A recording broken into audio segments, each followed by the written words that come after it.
ഓം ശാന്തി. ഒരു സ്ഥലത്ത് ഒരു 19 വയസ്സുള്ള ഒരു യുവാവുണ്ടായിരുന്നു. അവന്റെ പേര് അർജുനൻ എന്നാണ്.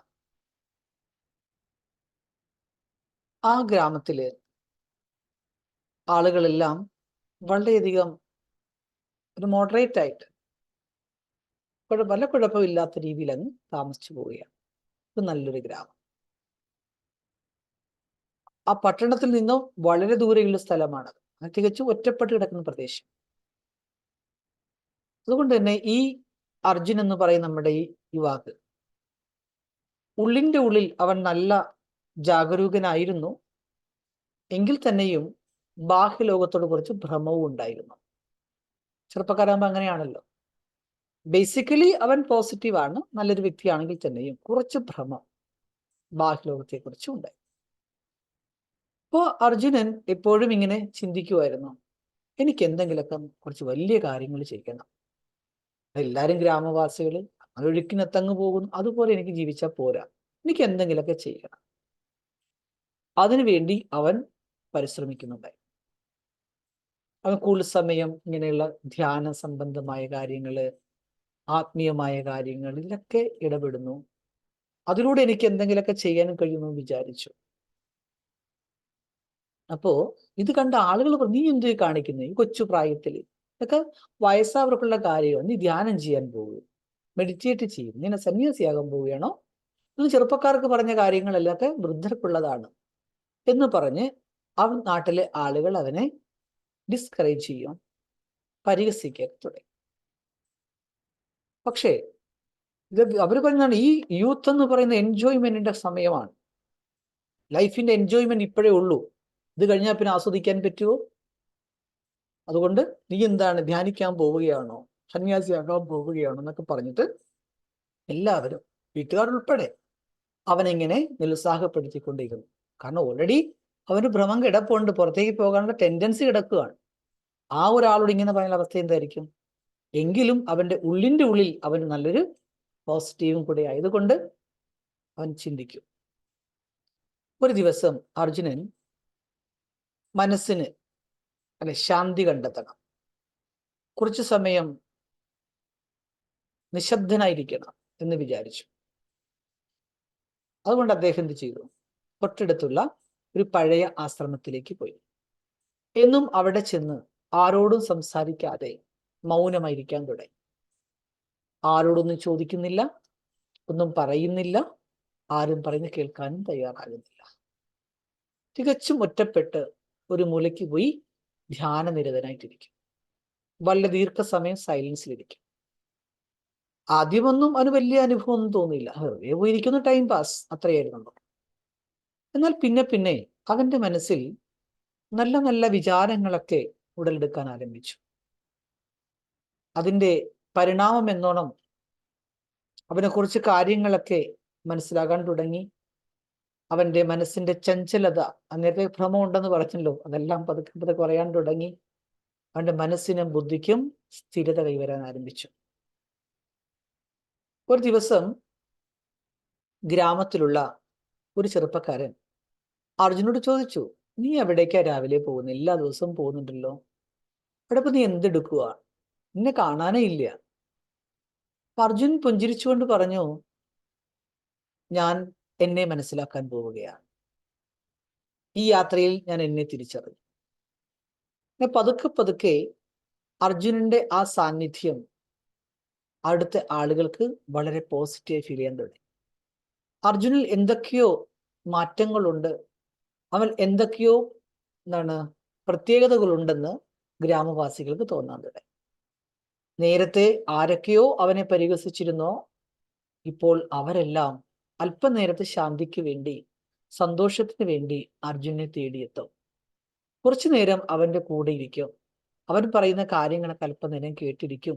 അപ്പോൾ ഗ്രാമവാസികൾക്ക് വല്ലാത്തൊരു ഫീലിങ്സ് ആണ്. നമ്മുടെ ലൈഫിൽ നമുക്ക് അനുഭവമുള്ള കാര്യമല്ലേ ഇത്. അപ്പൊ അർജുനൻ ആരെ ഉപദേശിക്കുമായിരുന്നില്ല, ആരെക്കുറിച്ചും ചിന്തിക്കുകയുണ്ടായിരുന്നില്ല. പിന്നെയോ തൻ്റെ ആത്മ അനുഭൂതിയുടെ ആഴങ്ങളിലേക്ക് മാത്രം പോയിക്കൊണ്ടിരുന്നു. തൻ്റെ ആഴങ്ങളിലേക്കുള്ള യാത്ര ചെയ്തു. അവരെങ്ങനെ ചിന്തിച്ചു, അവരെന്ത് ചെയ്തു, അവരുടെ പ്രോബ്ലം എന്താ, ഇവരുടെ പ്രോബ്ലം എന്താ, അതൊന്നും എൻ്റെ പ്രോബ്ലമല്ല, എൻ്റെ വിഷയമല്ല.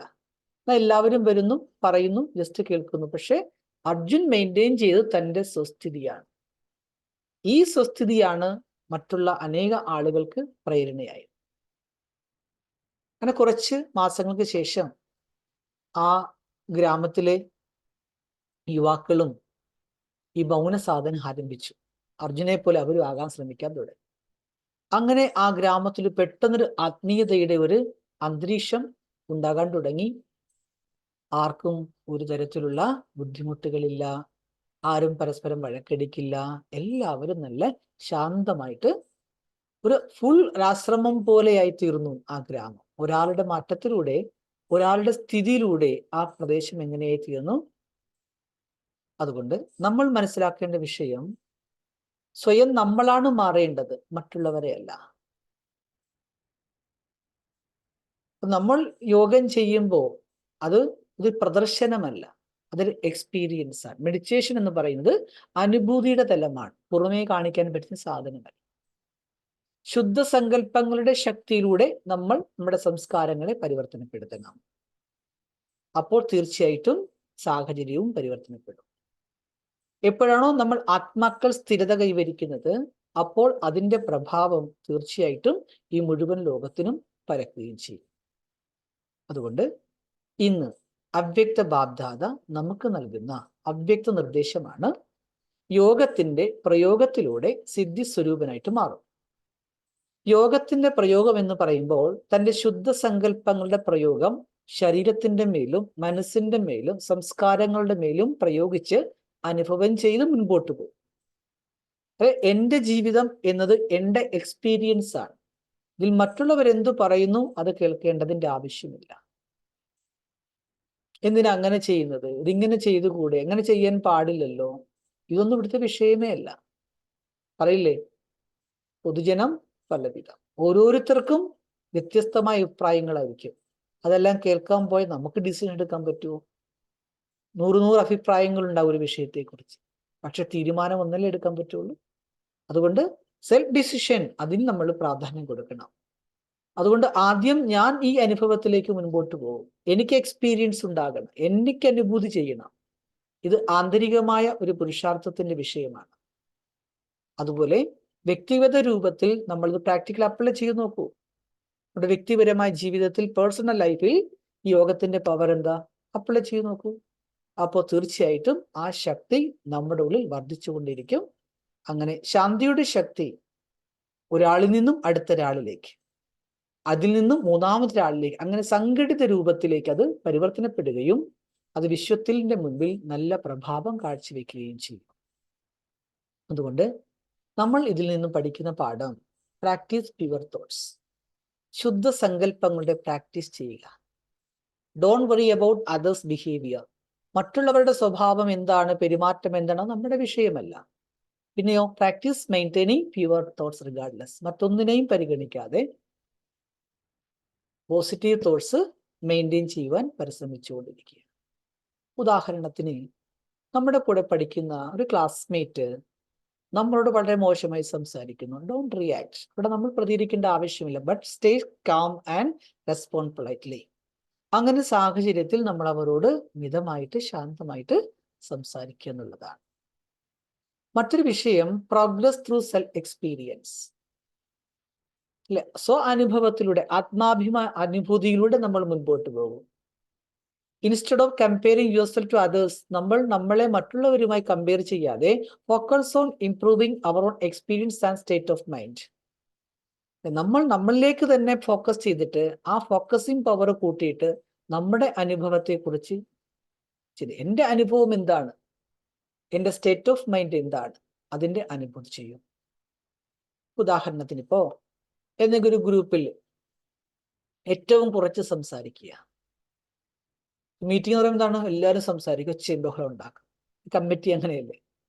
If you speak less in A group, അപ്പൊ നമ്മളൊരു ഗ്രൂപ്പിൽ വളരെ കുറച്ച് സംസാരിക്കുക, ഡോണ്ട് ജഡ്ജ് യുവർ സെൽഫ്. നമ്മൾ എന്ത് ചെയ്യണം, നമ്മളെ ശരിക്കും മനസ്സിലാക്കുക. നമ്മൾ നമ്മുടെ മേൽ യാതൊരു ദോഷവും ആരോപിക്കേണ്ട ആവശ്യമില്ല. പകരം ഏതൊരു സാഹചര്യത്തിലും സ്പീക്കിംഗ് കാംലി വിത്ത് സെൽഫ് കോൺഫിഡൻസ്. എനിക്ക് അവിടെ സംസാരിക്കാൻ പറ്റുമോ, ഞാൻ സംസാരിച്ചത് ശരി, അങ്ങനെ വിചാരിക്കേണ്ട. നമുക്ക് എന്താണോ പറയാനുള്ളത് അത് ശാന്തമായിട്ട് വിനയത്തോടെ ആത്മവിശ്വാസത്തോടുകൂടി പറയുക. അങ്ങനെ നമുക്ക് കുറേശ്ശെ ആ പ്രോഗ്രസ് കൊണ്ടുവരിക. പുറകോട്ട് പോകാതെ മുൻപോട്ട് വരിക. പിന്നെ അടുത്തത് എന്താണ്? Apply yoga to mind, body and sanskar. നമ്മുടെ ശരീരത്തിന്റെയും മനസ്സിന്റെയും സംസ്കാരത്തിന്റെയും മേൽ യോഗത്തിന്റെ പ്രഭാവം ഉണ്ടാക്കിയെടുക്കുക. Through daily meditation and self awareness positively influences your mind, body and habits. എല്ലാ ദിവസവും കുറേശ്ശെ ധ്യാനം പ്രാക്ടീസ് ചെയ്യുകയാണെങ്കിൽ, സെൽഫ് അവയർനെസ് ഉയർത്തുകയാണെങ്കിൽ, തീർച്ചയായിട്ടും നമ്മുടെ സ്വഭാവത്തെയും നമ്മുടെ മനസ്സിനെയും നമ്മുടെ കർമ്മത്തെയും ശരീരത്തെയും എല്ലാം അത് പോസിറ്റീവായിട്ട് ഇൻഫ്ലുവൻസ് ചെയ്യും. മറ്റു പ്രത്യേകത പ്രാക്ടിക്കൽ എന്താണ്? 10 minutes meditate for 10 minutes daily. എല്ലാ ദിവസവും 10 മിനിറ്റ് എങ്കിലും മെഡിറ്റേഷന് വേണ്ടി കണ്ടെത്തുക. To slowly reduce negative thoughts. അങ്ങനെ നിരന്തരം പ്രാക്ടീസ് ചെയ്യുമ്പോൾ നമ്മൾ പോലും അറിയാതെ നമ്മളിലുള്ള ആ നെഗറ്റീവ്സ് കുറയാൻ തുടങ്ങും. നെഗറ്റീവ് തോട്ട്സ് കുറഞ്ഞിട്ട് പോസിറ്റീവിലേക്ക് വരാൻ സാധിക്കും. മറ്റൊരു പോയിന്റ് വെച്ചാൽ പവർ ലൈസ് ഇൻ യൂണിറ്റി. എപ്പോഴും നമ്മൾ ഏകത്വത്തിൽ ഉറച്ചു നിൽക്കുക. പറയാം, യൂണിറ്റി സ്ട്രെങ്ത് എന്ന് പറയാം. യൂണിറ്റി, ഏകത, അതിലാണ് ഏറ്റവും വലിയ ശക്തിയുള്ളത്. അപ്പൊ നമുക്കറിയാം, നമ്മൾ എല്ലാവരും ആ ഒരു സ്ഥിതിയിലേക്ക് വരികയാണെങ്കിൽ ഈ ലോകത്തിൽ എത്ര ശാന്തി ഉണ്ടാവും. ഒരു വ്യക്തി ശാന്തനായിരിക്കുന്നു, രണ്ടാമൊരു വ്യക്തി ശാന്തൻ. നേരത്തെ പറഞ്ഞ അർജുന്റെ കാര്യം പറഞ്ഞ പോലെ അല്ലേ, ഒരു വ്യക്തിയിൽ മാറ്റം വന്നപ്പോ എല്ലാവരിലേക്കും മാറ്റം വന്നില്ലേ?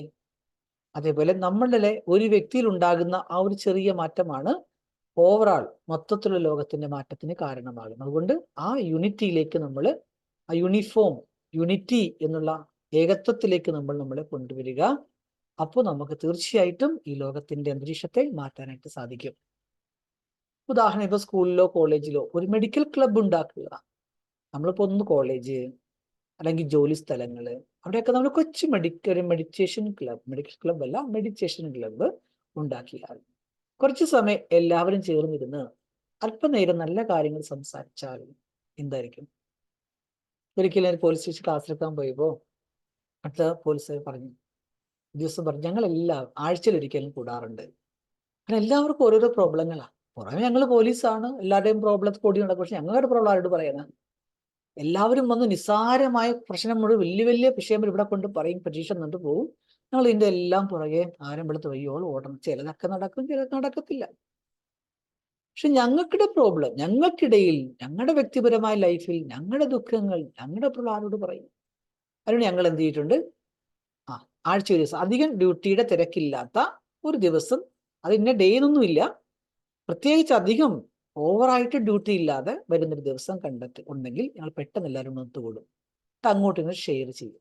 അവരുടെ വീട്ടുകാര്യങ്ങളും മാനസികാവസ്ഥയും അസുഖങ്ങളുണ്ടെങ്കിൽ അതും മക്കളുടെ കാര്യമൊക്കെ ഞങ്ങളൊന്ന് അങ്ങോട്ടും ഇങ്ങോട്ട് തുറന്ന് സംസാരിക്കാറുണ്ട്.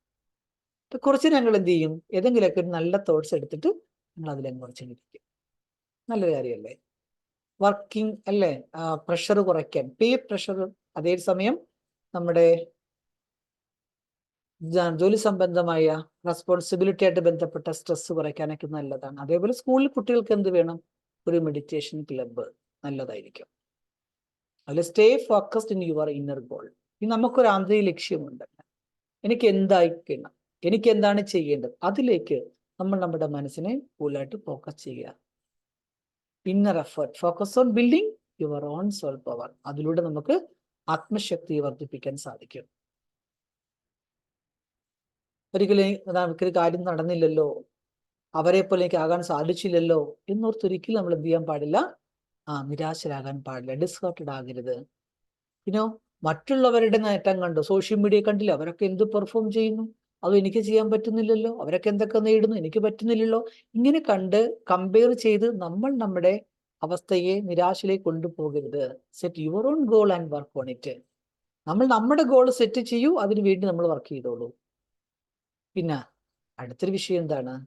Transform old habits, build A new. നമുക്ക് എന്തെല്ലാം പഴയ സ്വഭാവങ്ങളുണ്ട് നമ്മുടെ ഉള്ളിൽ കിടപ്പുണ്ടല്ലേ, അതിനെല്ലാം പതുക്കെ പതുക്കെ മാറ്റിയിട്ട് നമ്മൾ അപ്ഡേഷൻ എന്നല്ലേ പറയുക, അപ്ഗ്രേഡ് ചെയ്യുക, അപ്ഡേറ്റ് ചെയ്യുക. ഇന്നലെ വരെ ഞാനൊരു ഓൾഡ് ആയിരുന്നു, ഔട്ട്ഡേറ്റഡ് ആയിരുന്നു. ആ ഔട്ട്ഡേറ്റിംഗ് മാറ്റിയിട്ട് ഇനി പുതിയ കാലഘട്ടത്തിലേക്ക് ഞാൻ പോവുകയാണ്, പുതിയ തലമുറകൾ വരികയാണ്, പുതിയ പുതിയ സമയങ്ങൾ വരികയാണ്. അപ്പൊ എന്ത് ചെയ്യണം? ആ മാറ്റത്തിന് എനിക്ക് മാറണ്ടേ? ഇപ്പൊ ഞാൻ ഔട്ടായിട്ടിരിക്കാൻ പാടുണ്ടോ? അപ്ഡേറ്റ് ചെയ്യപ്പെടണ്ടേ? അപ്പോൾ സയൻസിന്റെ ഓരോ സാധനം എന്താണ്? ഓരോ വർഷം കഴിയുമ്പോൾ ന്യൂ വേർഷൻ വരികയാണ്, അപ്ഡേറ്റഡ് വേർഷൻ. അവരെ എന്ത് ചെയ്യണം? നമ്മുടെ മനസ്സിനെയും മാറ്റത്തിനനുസരിച്ച് അപ്ഡേറ്റ് ചെയ്തുകൊണ്ടിരിക്കൂ. അപ്പോൾ മാത്രമേ പ്രോഗ്രസ് ഉണ്ടാവുള്ളൂ. ഇല്ലെങ്കിലോ കാലം മുൻപോട്ട് പോകും, നമ്മൾ പുറകോട്ടും പോകും. കാലം മുൻപോട്ട് പോകുമ്പോൾ കാലത്തിനൊത്ത് നമ്മളും പോകുന്നതിനെയാണ് അപ്ഡേറ്റ് എന്ന് പറയുക. അതുകൊണ്ട് ഓൾഡ് പാറ്റേൺസ് എല്ലാം മാറ്റിയിട്ട് ഒരു പോസിറ്റീവ് പാറ്റേണിലേക്ക് നമ്മൾ വരിക. പണ്ട് ഞങ്ങൾ അങ്ങനെയാണ്, അങ്ങനെയല്ല. പണ്ട് അങ്ങനെ ആയിരുന്നു വെക്കുക, ഓക്കെ. പക്ഷെ ഇന്ന് അങ്ങനെയല്ലല്ലോ, സാഹചര്യം മാറിയില്ലേ, മാറ്റത്തിന് വിധേയമാണ്. Use to get angry quickly. ഉദാഹരണം, പണ്ടൊക്കെ ഞാൻ പെട്ടെന്ന് ദേഷ്യപ്പെടുമായിരുന്നു ഒരു കാര്യം വരുമ്പോൾ. ഇന്ന് അങ്ങനെ ദേഷ്യപ്പെടാൻ പറ്റും? പണ്ടൊക്കെ നമ്മൾ ദേഷ്യപ്പെട്ട എല്ലാവരും ശരി, ഇന്ന് ദേഷ്യപ്പെട്ടാലോ അവർ ദേഷ്യപ്പെടും. എല്ലാവരും അങ്ങനെയായി കഴിഞ്ഞു. പണ്ടൊക്കെ നമുക്ക് തമാശ പറയായിരുന്നില്ല എല്ലാവരോടും, എന്ത് തമാശ എന്ന് ചിരിച്ചുകൊണ്ട്. ഇന്ന് തമാശ പറഞ്ഞാലോ ദേഷ്യം വരും, അടി കിടക്കും. ചെറിയ ചെറിയ തമാശകൾ പോലും ഉൾക്കൊള്ളാനുള്ള കഴിവില്ലാത്ത തലമുറയാണിത്. പെട്ടെന്ന് ടെമ്പേർഡ് ആവും. അതുകൊണ്ട് തമാശ പറയുന്നതിന് സൂക്ഷിച്ചു വേണം. എന്തുകൊണ്ടാ? പക്ഷെ ഇന്നത്തെ കാലഘട്ടത്തിൽ അങ്ങനെ സിസ്റ്റം ഇല്ല. എല്ലാവരും ഹോട്ട് ടെമ്പേർഡ് ആയിരുന്ന കാലഘട്ടത്തിൽ ഒരു തമാശ പറഞ്ഞ് നമ്മളെ ഒരാളെ സന്തോഷിപ്പിക്കാൻ സാധിക്കില്ല. അപ്പൊ പണ്ടൊക്കെ അങ്ങനെയാണോ? തമാശ പറയുമ്പോൾ ദേഷ്യം വരുന്നെങ്കിൽ ഇനി അതിനെ കൺട്രോൾ ചെയ്തേ പറ്റും.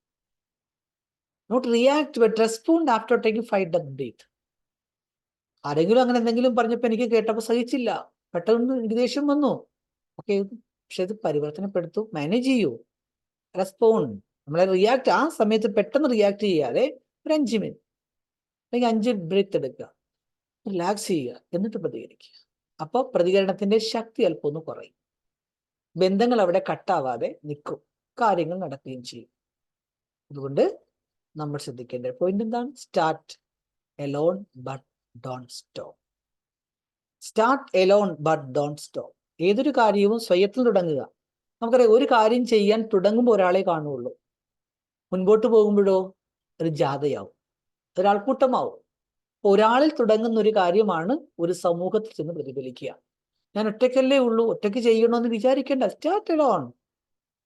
നിൽക്കരുത്, ഒറ്റയ്ക്കാണെന്ന് തോന്നരുത്.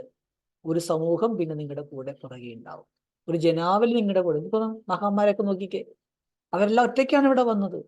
ഇവർക്ക് എത്ര ഫോളോവേഴ്സ് ഉണ്ട്? വന്നപ്പോൾ അവരെല്ലാം ഒറ്റയായിരുന്നു. അവർ പറഞ്ഞപ്പോൾ ആളുകൾ കളിയാക്കി, അവരെ പരിഹസിച്ചു, അവരെ നിന്ദിച്ചു, അവർ കുറ്റാരോപണം നടത്തി. ലാസ്റ്റോ അവര് പറഞ്ഞ് പുറകെല്ലാം പോകുന്നത്. ഇതാണ് ലോകത്തിന്റെ പ്രത്യേകത. അതുകൊണ്ട് even if no one joins you, initiate. നമ്മുടെ കാര്യം ചെയ്യുമ്പോൾ ആദ്യമൊന്നും ആരും നമ്മുടെ കൂടെ കൂടിയെന്ന് വരില്ല, ആരും സഹയോഗവും തരില്ല. അവർ വാച്ച് ചെയ്യാണ് ദൂരെ നിന്നത്, എന്താണ് ഇനിയിപ്പോ എങ്ങോട്ടാണ്. അവർക്ക് നല്ലതാണെന്ന് തോന്നിയാൽ അവർ സെലക്ട് ചെയ്യും, നമ്മുടേക്ക് വരും, നമ്മളുടെ കൂടെ കൂടും. ഇല്ലെങ്കിൽ അവർ വിട്ടുപോകുക തന്നെ ചെയ്യും. അതുകൊണ്ട് നമ്മളുടെ കാര്യം ചെയ്യുമ്പോൾ നമ്മുടെ സ്റ്റാൻഡ് എപ്പോഴും നന്നായിട്ട് മെയിൻറ്റെയിൻ ചെയ്യും. കീപ് മൂവിങ് ഫോർവേഡ് വിത്ത് സ്ട്രോങ് ഇന്റൻഷൻ. എടുത്ത തീരുമാനത്തിൽ ഉറച്ചു നിന്നുകൊണ്ട് മുൻപോട്ട് പോവുക എന്നുള്ളതാണ് അതിനുള്ള ഏക മാർഗം. For example, if you want to start a piece of social service project, ഇപ്പൊ നമുക്ക് അല്ലേ ശാന്തി കൊണ്ടുവരുന്ന സോഷ്യൽ സർവീസ് പ്രൊജക്ട് ചെയ്യണമെങ്കിൽ ബീങ് എലോൺ, നമ്മൾ ഒറ്റയ്ക്ക് ചെയ്തോളൂ. അങ്ങനെ മുൻപോട്ട് പോകുമ്പോൾ നമ്മുടെ ആ ചെയ്ത്ത് കണ്ട് നമ്മുടെ നല്ല കാര്യം കാണുമ്പോൾ ഇവരെ കൂടെ എനിക്കൊന്ന് കൂടിയാൽ എന്താ എന്ന് അറ്റ് ചിന്തിക്കാൻ തുടങ്ങും. അതുകൊണ്ട് ഈ സമയത്ത് നമ്മൾ എന്താണ് ചെയ്യേണ്ടത്? Focus on inner effort. ആന്തരികമായ എഫേർട്ടിലേക്ക്, പിന്നെ പ്രാക്ടീസ് പ്യുവർ ഇന്റൻഷൻ, പോസിറ്റീവായിട്ടുള്ള മനോഭാവങ്ങളൊക്കെ മെയിൻറ്റെയിൻ ചെയ്യാനായിട്ട് ശ്രമിക്കുക. ഓം ശാന്തി.